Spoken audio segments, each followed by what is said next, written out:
तकरीबन 8-9 माह के करीब का अरसा गुजर चुका है और अभी तक फ़र्द जुर्म जो है वो इमरान खान के ऊपर नहीं लग सकी। और फ़र्द जुर्म जब भी इस मुकदमे की उसका आगाज़ होता है या उसका जो प्रोसीजर है, अमल है, वो शुरू होता है, तो अचानक हमारे पाकिस्तान की सियासत में हमारा एक जो कहता है कि उम्मत मुसलमा का मैं लीडर हूँ, कभी वो आपको प्लस्तर के पीछे छुपा नज़र आता है, कभी वो सर पे बाल्टी पहन लेता है और कभी वो व्हील चेयर पर बैठ जाता है। तो ये सारे मसाइल जो है उसकी जो जड़ है वो तोशा खाना का मुकदमा है जो इस अदालत में चल रहा है। अगर तोशा खाना का मुकदमा ना हो तो आप खुद अगर देख लें माजी के मामलात को उठा के, तो आपको कहीं पे भी इमरान खान प्लस्तर के साथ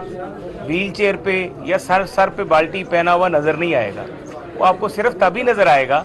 जब भी इस अदालत में तोशा खाना की जो समाअत है वो जब भी शुरू होती है, तो खान साहब एक बड़े तरीके से कभी कहते हैं मेरी जान को ख़तरा है, इस अदालत में, इस कंपाउंड में मैं नहीं आ सकता, जहाँ पर हम सारे पाकिस्तान के शहरी हम सब लोग रोज़ आते हैं और सारे लोग यहाँ पर इन अदालतों का एहतराम करते हैं, इनमें पेश होते हैं, लेकिन इमरान खान कहते हैं जान को ख़तरा है।